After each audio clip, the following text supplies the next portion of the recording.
I did it my way, nothing y'all can say. In this life or the next one, watch me, I'ma be the best of life. I am what I am today, cause I did it my way, nothing y'all can say. Welcome back to The Deal. This is Danny Brown. Thanks for listening. We appreciate it. Today's guest, all the way from the OC, my boy, Tommy Beadel, Touchdown Tommy, as I call him. He's the founder, CEO of Thomas James Homes, the largest infill single-family developer in the country. We're talking about anywhere from about 150 to 200 custom homes at any given time, all over, mainly the west side of LA, but all over the place. Great guy, good friend. We've done a lot of business together. We've known each other personally a long time, socially as well. Good dude all around, and this is a really, really interesting take and breakdown on his story, his company's story, and it really gives you a good inside scoop on what's going on in the real estate market. Hope you like it. Bye. You only got one life. That's right. One life. This is Danny Brown. Welcome back to The Deal. I have a very special guest here today, Tommy Beadel. Welcome, Tommy. Thank you. Founder of Thomas James Homes, used to be Thomas James Capital, yeah, but known as Tommy's Homes. And here he is, Tommy. Good to see you, brother. How are you? I'm good, thank you. Thanks for having me. Of course. I'm thrilled to have you here, and might piss some people off to have you here at Compass because people are very possessive about you and your time and your deals and this and that. We're open. We're open to for business. Everybody. So for those of you that don't know, quick intro, Tommy's company is the largest infill developer in the country, I would assume. Yep. I know focusing mainly on the west side of LA, but it's expanded to many other places. What that means is, I don't know, a couple hundred homes in production. I don't know. Yeah. You'll get into that. But before we get into Tommy's development and what's going on, let's take it back to the beginning. You grew up, you were a Southern California guy? Yeah. Where'd you grow up? Oh, I grew up in Sacramento originally. Sacramento. Moved back to Southern California. My family's from Southern California. Moved back to the Valley in 1990. Yeah. And lived in Canoga Park. Went to Hamilton Elementary School. In 91, I moved to Palmdale. And I would say my formative years were in Palmdale from 91 to 98 until I went away to school. Went to Cal Poly in San Luis Obispo. And then found my way back to Southern California when I got into the mortgage business. Yeah. So Palmdale is where you were a good part of growing up. When you got into real estate, mortgage was your first gig, so to speak, your first kind of taste of real estate? Yeah, I would say it was before that. The first place that I got involved in real estate is I watched one of those late night infomercials. Let me teach you how to leverage up your credit cards and buy a piece of real estate. Yeah. And I went and bought my first condo in Long Beach in 2002 when I was 22. And so, and it was because I watched an infomercial, went and sat through this free seminar weekend. And so what was that? What was the price point of a condo in 2002? I bought it for $130,000 for a 2-bedroom, 2-bath condo, and was fantastic because I lived in one room and I rented the other room to my brother and a buddy of ours. They paid the mortgage payment and I lived free. And I was like, this is the best to live in real estate for free. Yeah, right? I got it. So it was an income property right away. It was. Yeah. And how did you piece together the cash? Credit cards or? No, I did. Back then you could get 100% financing. So you got I got somebody who gave me 100% financing, and I waited. The market went up, and I refinanced and put a normal loan on it. And that's I didn't get caught in the 07-08 bubble with that property, and finally sold that a few years ago. Don't own it anymore. I bought a triplex in the city of Orange a couple years later, and same thing. Lived in one unit, rented the other two. Got it. So they were living. You were living in them and renting them out. Yeah. So they basically paid for themselves, and I could live free. And then that's when I got in the mortgage business after that. So. And mortgage business, explain, where were you when the mortgage was? You were at a bank, a big bank, or were you guys start? So you said that's the real deal. So you want me to get real of how it really started? Yeah, I was working at Red Lobster as a waiter. Yes, and my dad was refinancing his house with my cousin. And he asked my cousin, hey, do you think that's something Tommy could do? He's in a dead-end job. And my cousin said, yeah, have him come talk to me. I went and talked to my cousin. He said, get some experience, get a license, I'll give you a job. So the next day I went out and started applying for my real estate license. I got my license in 2001 actually. And went and applied at another mortgage company. They gave me a job, no experience needed. I learned for a couple months, when I got my license and I had experience, I went back to my cousin and he said, okay, I'll give you a job. Gave you a job. Yeah. And it was just a small mortgage brokerage company in South Orange County. And there were 8 employees when I started there. And they were doing direct mail residential refis for, consumers only in Southern California. So we were a direct mail shop mailing letters to people in Southern California. Yeah. Yeah. So that's where it started. That's how it started in 2001. So you could start at the Red Lobster, ladies and gentlemen, and work your way up to me, Beyonce, Jay-Z. I mean, there's a long lineage of Red Lobster people. I think I'm going to apply for a job. That's good company. Yes. So that was long before Touchdown Tommy came about. Does anyone else call you Touchdown Tommy? Or no, only you. Do you know what that reference is from, though? I don't. You don't know Tommy Vardell out of Stanford, All-American first-round draft pick, Touchdown Tommy? I don't. You'll look that up. Somebody fact check that. Okay. All these years I'm calling you Touchdown Tommy. You have no idea why. None. No, he was a stud running back at Stanford, first round draft pick. Yeah. There you go. You went to school together. I didn't. I didn't. My SAT scores didn't allow me to go to Stanford. Okay. So, all right. So you got in the mortgage business right out of Red Lobster. Yeah. You start cranking out loans. Yeah. And I grew a mortgage company for my cousin. So that was your first real hardcore business experience. Yeah. And I was a loan officer, and then my cousin wanted to grow and expand the business, and we went and got licensed in 17 states across the country, and I was personally licensed in multiple of these states because you had to have a designated representative license. Yeah. I remember the first time I went to Florida to test for a real estate license, and Virginia and Maryland. So you tested all of these states. Yeah. And so we grew this company from 8 people to, I think when I left, there was just under 100 people doing mortgages. Yeah. And we were a huge, again, direct mail refi shop. And this is early 2000s through mid 2000s? Yeah, it's from till 2006. So I left in June of 2006 so to that's start a heck my of own an thing. experience for a young guy. It was a lot of fun. I had 50 loan officers that worked for me. I was responsible for all the production and how we grew and got more loans in the door. Yeah. So it was really interesting. What I got to learn about that as well at the time is all aspects of real estate, not just, mortgage touches title, right? It touches appraisals, and I mean there's a lot of aspects that mortgages touch, and so I get to learn a lot in that business. But we were also a correspondent lender, so we were using warehouse facilities, and we were lending our own money and then selling the loans off to Countrywide and Saxon and all these big mortgage companies. So it was a big learning lesson to go through that mortgage business. Yeah, so you really cut your teeth on that. Yeah. So now you make the switch. Did you make a switch consciously into, hey, I'm going to start going, because I knew at some point you were telling me you start going to foreclosure sales. Is this about when you got out of that? Or? No, in 2006 we made a decision to consciously leave the mortgage company and start Thomas James Capital. And Jim, who started the company with me. Right. Was Jim in the mortgage? Jim was the CEO of the mortgage company I worked with. Okay. Yeah. And so he left, and we started the company together in 2006. And we're a mortgage company for a couple of years. It was, mortgages, it works very similar to a brokerage business where you make a certain dollar and certain piece of it goes to the house and a certain piece of it goes to the loan rep, right? That's why you have to have a real estate license, because it's a commission-driven business. And so when I was doing all these loans and giving a piece to the house, I said, I'm just going to go do it on my own. Well, mortgage splits aren't like realtor splits, right? They're 50-50 at best in a mortgage company.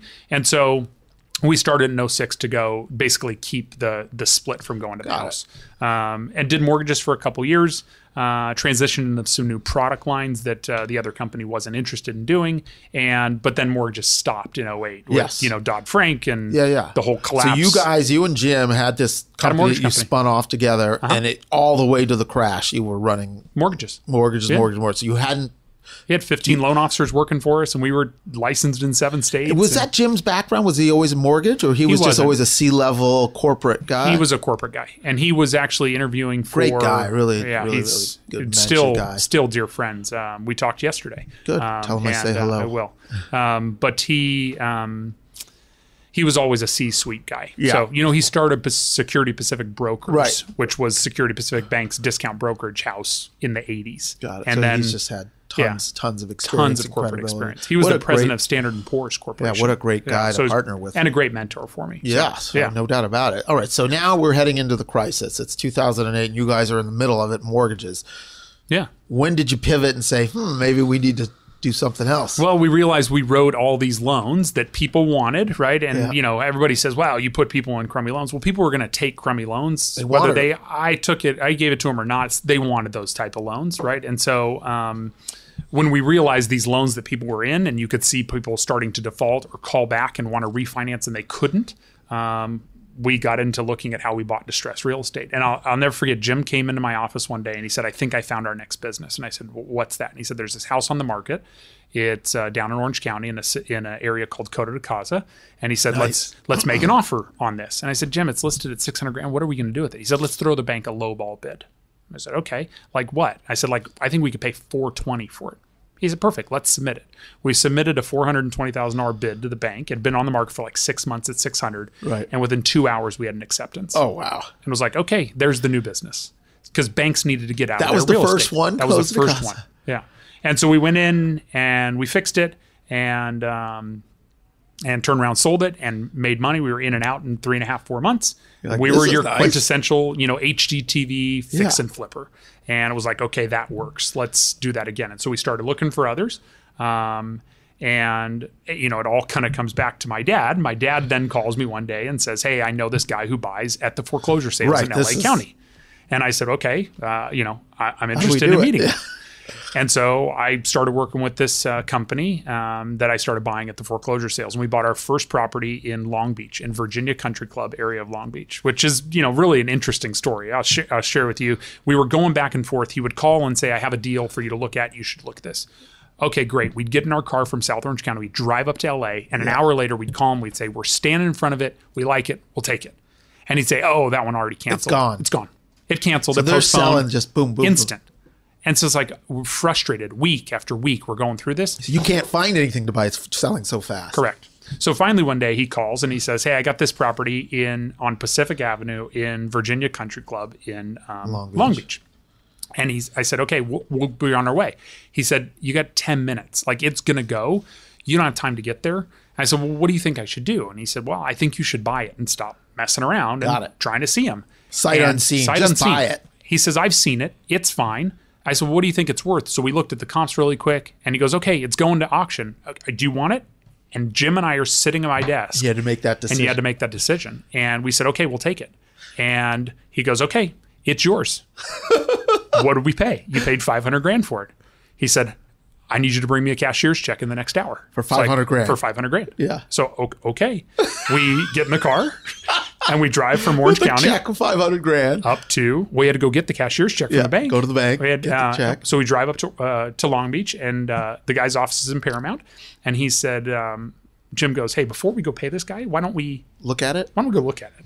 So we go look at this house and we jimmy open a window. It's vacant. It's a duplex. And we get inside and we go, "Okay, weeds are overgrown, but it's intact. It's nothing's wrong with it.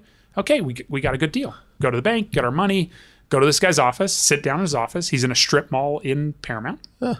We sit across the table from him.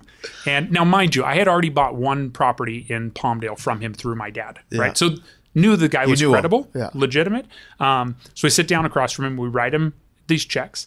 And he hands us a receipt that's like chicken scratch receipt. And we said, "Well, what's this?" He says, "Well, that's your proof that you bought it." That's your contract. And I go, "Wait a second. Like, this doesn't even have the address on it." Yeah. And Jim's looking at me like, "What do we do? Like, Yeah. this is crazy. You sure you trust this guy? There's bars on the window outside of his office building." Oh my God. Yeah. And this is the decision that needs to be made. Yeah. He goes, "Well, see this TS number? That ties to the trustee sale document. The trustee sale document has a legal description, and that legal description ties to the APN on the assessor's website that says it's this address." So, like, all three of these documents tie together that, like, for sure it's yours. And that's it. It's a scrap piece. And I need 525 grand, guys. Okay. So we write him these checks. A week later, we get a deed in the mail from him that's recorded. Here's your deed. Were you just sweating own it. bullets for a yeah, week? For sure. Like, we just lost our money. Next day we go out, we fix the property. It took us 30 days to fix it. We put it on the market. We had 37 offers in 3 days, and we sold it for like 920 grand. Wow. And we made 300 grand, and we're like, okay, This that's works. the new Let's business. scale it. What year was this about? That was 08. So this is in the middle of the Yeah, crisis. 08, 09. Yeah. So you're making And, money in the crisis. Exactly. Yeah. And Our second one was 1504 4th Street in Koreatown. Then we bought a house in La Mirada. Then we bought a house in the Valley, like, because we were running all of LA County auctions. Yeah. And so you were just whatever came out the auction, boom, boom, boom. And were you using skeleton crews at this point? Like a young company that doesn't have the relationships, or how did you put crews together? HomeAdvisor.com. That's it. Like Lending Tree for contractor leads. Yeah. You'd put it on and you'd get 4 phone calls of a painter. Trial and error. Exactly. If someone was good, you kept them. Someone was bad, you got rid of them. And they'd have friends that they'd refer us to. And so we were your quintessential fix and flipper. Yeah. We then went to them and said, we would like to grow this business. We're doing it all with cash, no leverage at this point. And I said, if you'll lend me money, we can do more. And he goes, well, I won't lend you money, but call this guy. And he introduced me to my first lender, and we started borrowing money from them and leveraged the business up. And so how many houses a year are you doing in the beginning? Like 20, 25 flips a year. That's a lot. Yeah. That's starting in 08, 09? Yeah, 08, 09. We got up to 20, 25 flips a year. So you already were all over LA crazy, because that's... You took the cash from 2 to 3, and you put 80%, 85% leverage on it. Yeah. 3 becomes 20 like that, right? Yeah. And so it was about volume and scale. And then some things happened in the market. The FHA guidelines changed in 2010 for down payment assistance, et cetera. So there are challenges in the market because we weren't just doing high-end real estate. We were the entire county of LA. Yeah. So we were buying from Palmdale, Lancaster, all the way down south to like Lakewood. Yeah, it sounds like most of it wasn't high-end in the beginning. Most of it was the under $1 million kind of stuff. I would say we were looking at everything. 2010 comes and we became, back to Palmdale, my roots, we started flipping houses in Palmdale because we could buy and fix and flip really quick, like paint carpet, 60-day flip. Track home type of stuff? Yeah, stuff built in the 80s, 90s that you could quantify that all you really had to do was paint carpet, landscaping, put it back on the market. And you were buying them 35% under value every single time. They were just unloading it. There was so many. So many. So in 2010, we did 110 flips in Palmdale. Wow. Yeah, it was huge. And the business down here with FHA guidelines had taken a little bit of a pause in some spots. Yeah.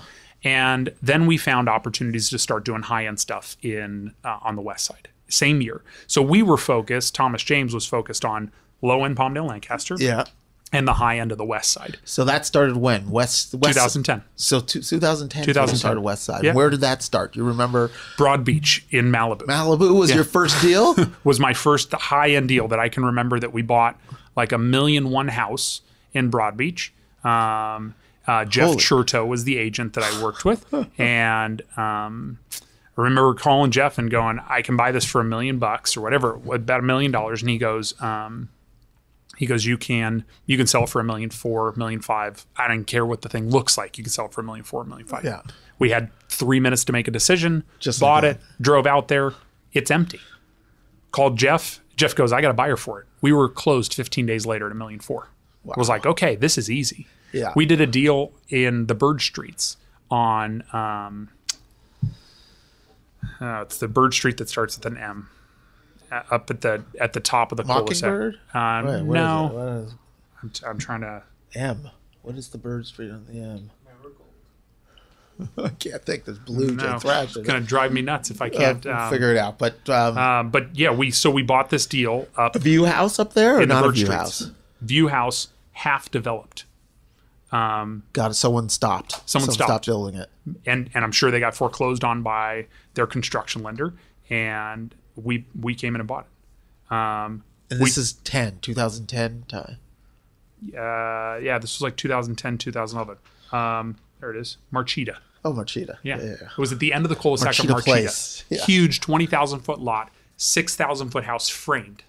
We bought it for $980,000 at the foreclosures. Wow. Turnaround sold it 30 days later. Get a little closer. Turnaround sold it 30 days later for 2.1 without doing anything to it. Oh, you didn't do anything to it? Nothing. You just sold it to someone else. Somebody else that wanted to develop it. That's how much value you could find at the foreclosure auctions. And so we were seeing these big hits in the high-end neighborhoods. So we got ingrained in the west side of LA's real estate. Yeah.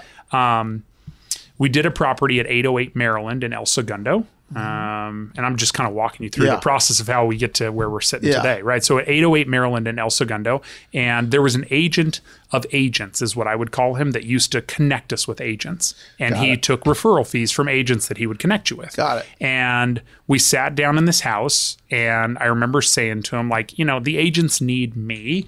I got all the inventory. I'm buying all this stuff at foreclosure sales, right? I can list it myself. I don't need an agent. And he said, that's where you're wrong.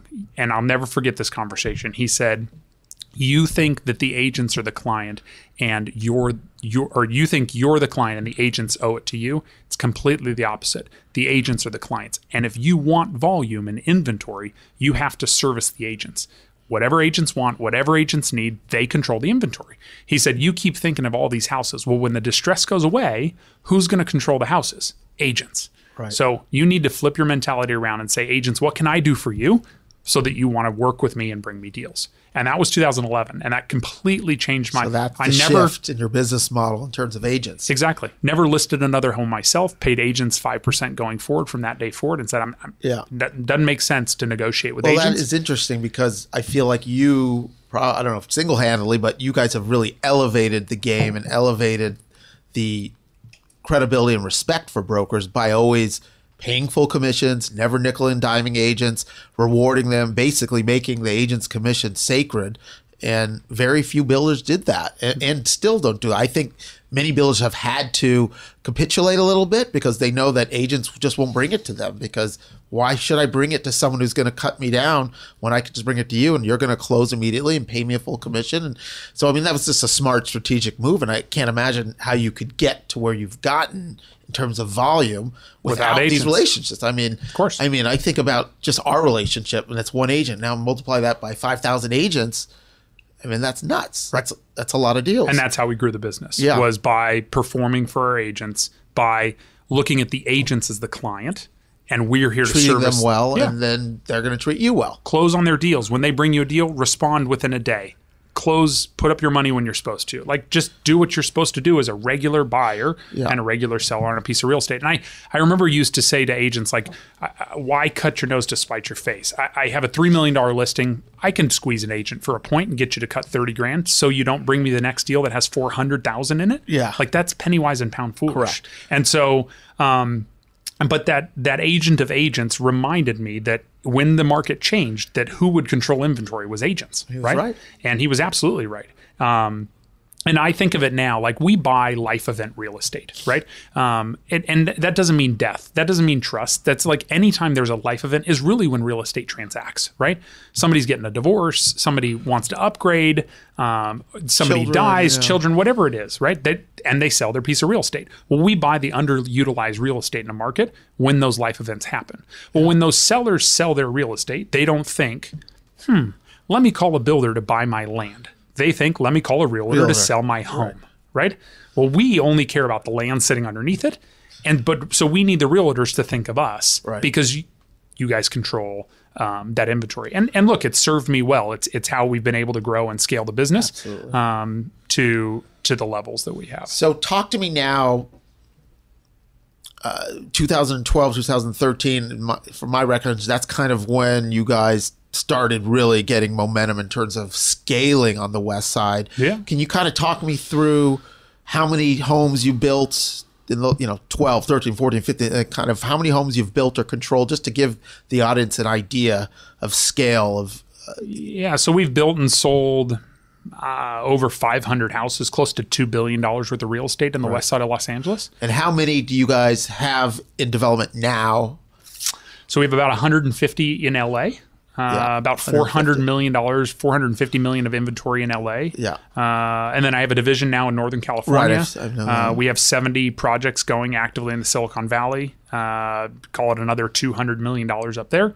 Yeah. And then I just launched a division about 3 months ago in Seattle. Seattle, you were mentioning and that. so I think we have 20 assets up in that market going as well. So and I'm going to keep it in LA. So right now you said you have about 150 homes and different, and over the last couple of years, has that basically been a plus or minus 150 homes? Yeah, give or take. That's about the volume that we can find, and also the volume that we're comfortable with. Right. Last year we sold I don't know, just over 100 houses, about $300 million worth of real estate. Yeah. When you look at that in terms of the new construction real estate on the West Side, it represents a large amount of that new construction real estate at that $3 million price point. Yeah, it has and to. so you get to saturation levels where you don't want to be much more than that. Also, we can't find the dirt underlying to buy more than that. We would do 200 deals a year, 300 deals a year in LA.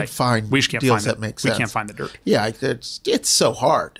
When we got into after about 16 or 17, it's become very hard to find a deal that makes sense. Yeah. Well, and our biggest, everybody always asks, who's your biggest competitor, right? Yeah. We don't have another home builder that we would say is a bigger competitor. I mean, we see, competing against developers on the market. Our biggest competitor for land is the end user. You have these homes, the home stock in LA is 80 years old on average. Yeah. And that's still a good enough house that people will put some remodel dollars into it and live in it, right? Yeah. The average price of a home that we buy to tear down in West LA is about $1.4 million, $1.5 million. Yeah. Right. So you still have buyers buying those to live in. Yeah. That's cleaning them up, and that's our competitor. That's who you're competing with. They constantly are going up in value. They'll keep paying more because they want to live in these neighborhoods, Right. close to work, close to schools, et cetera. Yeah. The top of where you can sell these homes can't keep going up, right? So it's a squeeze. It's a margin squeeze game. Yeah. So you and the construction costs continue to rise year over year over year, right? Labor's up every year. Materials are up every year. And so you constantly are getting squeezed in margin because the competitor buying the land from us instead of us is the end user. So that's one of the biggest challenges of scaling more than we have in LA. Makes sense. So I don't know the year now. Was it 2 years ago that you sold or were acquired by 2 years ago. by Oaktree? Yeah. So talk to me about that. Was an exit strategy the plan all along? Was it that they came to you? Talk to me a little bit about what that is and what happened, and what does the business look like since Oaktree has come in and acquired you guys? So I would tell you, with any business, it's you pivot based upon what's happening in the market at that time and what the opportunity is, Sure. right? My goal was always to grow and scale this, and my first initial goal was to grow and to scale it into the Silicon Valley. Yeah. I saw the opportunity up there like I saw it in LA, and had amassed a capital partnerships or capital relationships to grow and scale the business. I had multiple different capital. We were running about $400 million of CapEx in 2017, and that was just in LA. And so then to grow and scale it to the next markets, you really needed more of an enterprise level partner. So I made a decision in late 2017 to find and aggregate all of my capital into one new partnership and sell the business. My current relationships or partnerships in the business required that we sold the business, the whole thing. And so that's what happened in February of 2018, and found a phenomenal partner in Oaktree Capital Management who is very familiar in the residential housing space and wanted to dedicate and grow and scale this business with me.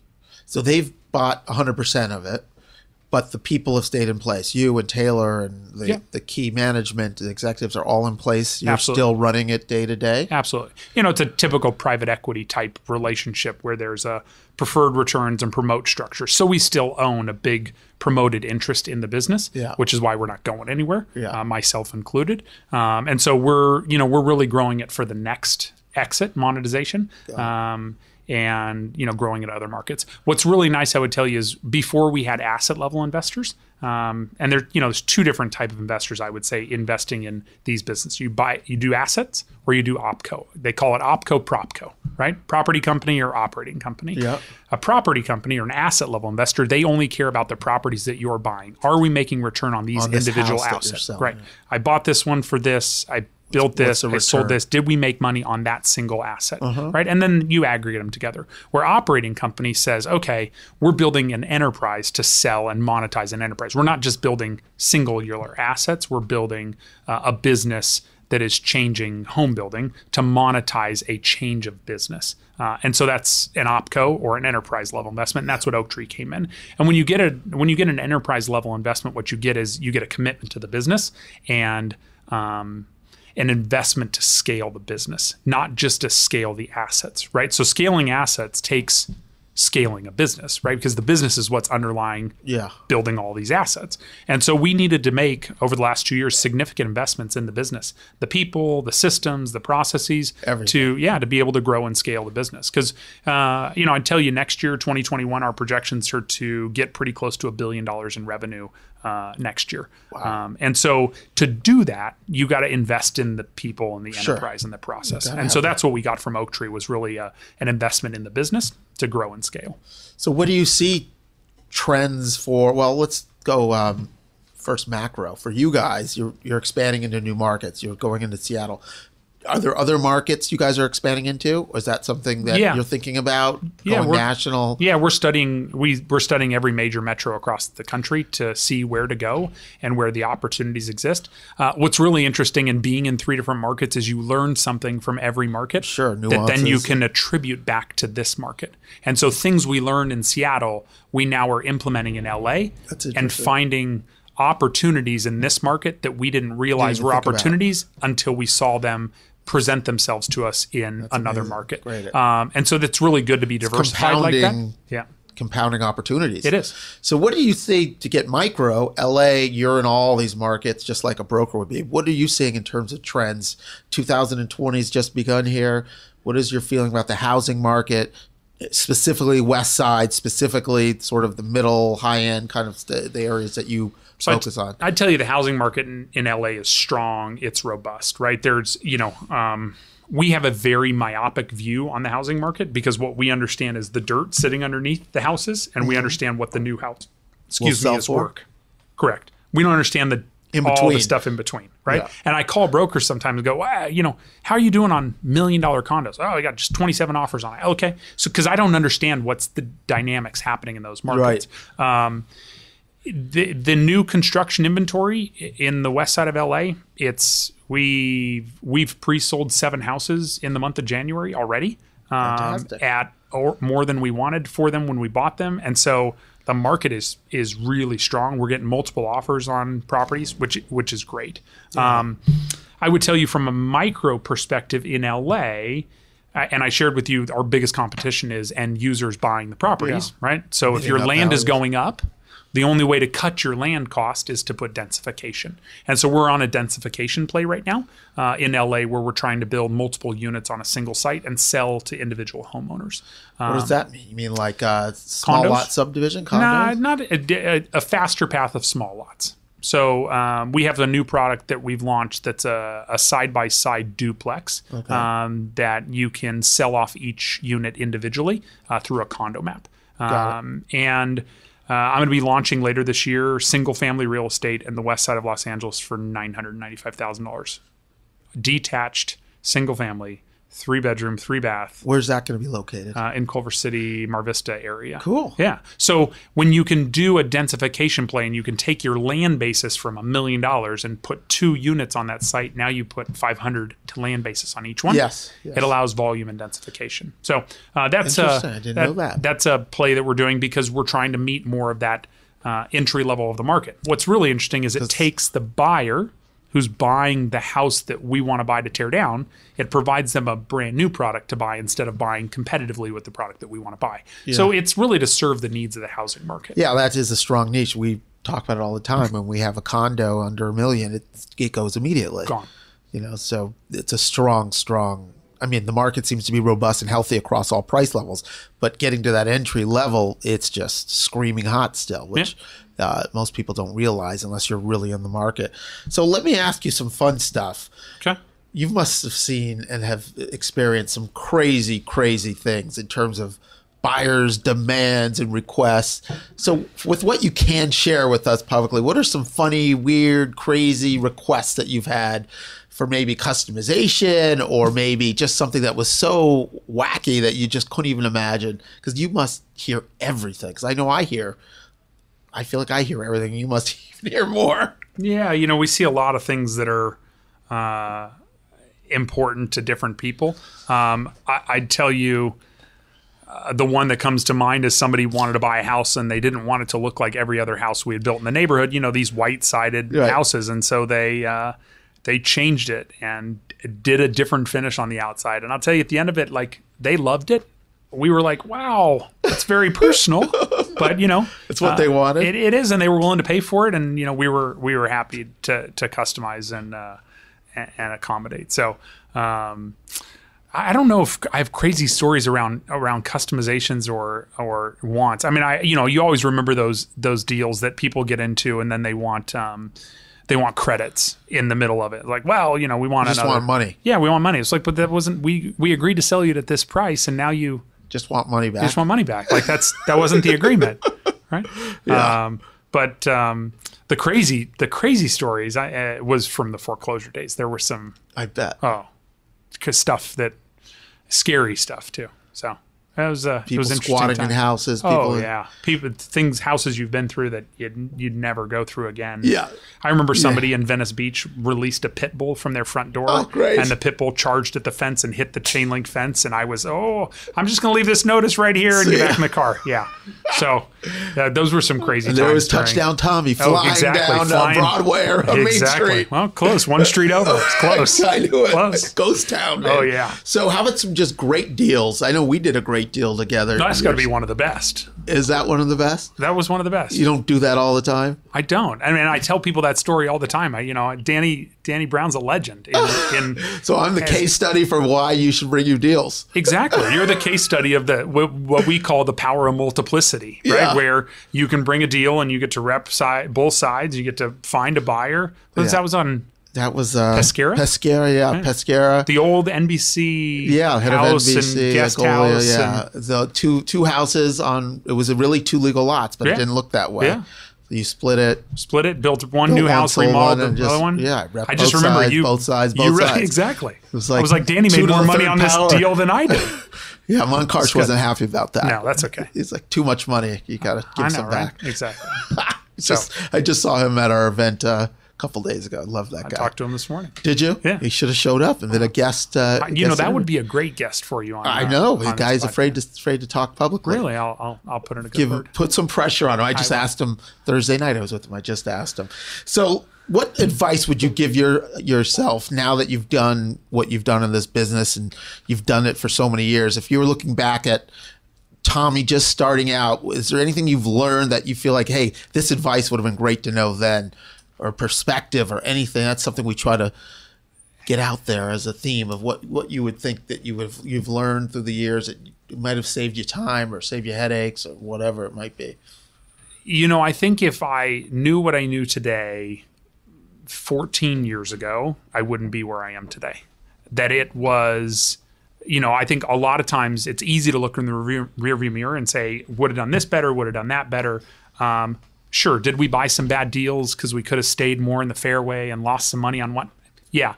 But if we didn't take risks and find where the opportunities were and kind of, we were playing poker, right? We were gambling with really good pot odds and understood what the dynamic of the game was and how we could make money. And it could have all worked where we've gotten to today, or it could have all fell apart at any time. Right. I mean, that's the real estate development game, right? And so I think if I tried to give advice to my younger self, I think then I would have been too cautious and I never would have taken all the risks and gotten where I was today. I remember when we closed the deal with Oaktree, my CFO came to me and said, it was tight there for a little bit. I said, well, I'm glad I didn't know. I'm glad I could just keep pushing through and we could get the deal done, right? Because sometimes when you don't take those risks, you don't take the gambles, and you don't get to where you are. I mean, I think we're successful people. The real deal is that successful people is where luck meets opportunity, right? But then you go take advantage of it. Yeah. And so it's right place, right time. And if you overthink it because all this stuff, you're never going to take the chance. Get in your own way. Yeah, it's not worth it. I think that happens a lot in every business and in life in general. We think too much, we overthink things, get in our own way, and that's an interesting flip on advice. Is the advice you'd give is I wouldn't give advice because I know too much now. Exactly. I would never taken the risk. So let me twist this question a little bit. Okay. You work with a ton of real estate agents. You've seen them every shape, size, and form. What sort of feedback or advice would you give for real estate agents in terms of like, hey, this is what you should be thinking about? Here's some advice like, here's what good agents do. This is what I think you should be thinking about from your perspective, from a builder's perspective. Well, like you said, agents come in every shape and size, motivation. I mean, that's the biggest difference I see between most agents is motivations, what type of businesses they want to build. Yeah. Especially when you're selling high-end, $3, $4, $5 million pieces of real estate. You do a couple deals a year and live a nice life. Yeah, there's Southern a lot California. of people that do that. There are. Yeah. It's hard to convince those people to do anything else. Yeah. And so, advice for agents. I don't know if I could give advice to agents because I've tried that. It doesn't work. I've tried to convince agents to do more deals with us or invest in systems that they either want it or they don't. Yeah. And what the advice that I would say to agents would be, just because it sounds too good to be true doesn't mean that it is. Where a lot of people in real estate, especially when I come and say, hey, look, we're going to buy 150 deals, 200 deals a year. They're like, yeah, right. No way. It's happy bar talk until you go do it. Yeah. Right. And most agents that we would call on, they wouldn't listen. Take it seriously. Wouldn't take it serious. Yeah. BS. And the agents today, and I had an agent tell me the other day, it was a couple weeks ago, he said, I wish I would have listened to you 6 years ago, because I've seen the money that agents have made with you that started 6 years ago when you said, let's go do this. Yeah. And they actually listened and believed that you were going to do it. Yeah, there's been a lot of deals. And look at the volume of deals you've done. And, don't always, and that's what you were saying about other developers, right? They've created a bad name. They don't pay agents. Like, don't judge every book by its cover, right? Be open to different relationships and different investors, because even small investors, there's some great people out there that want to do things, and you can't let the bad people have made bad names or bad reputation for something for everyone. So good point. So if you were to think about, without giving names, what are the amount of deals that some agents have done with you guys? If you think about the top couple people. Oh, lots. Dozens of deals, hundreds. There's agents that have done hundreds of deals.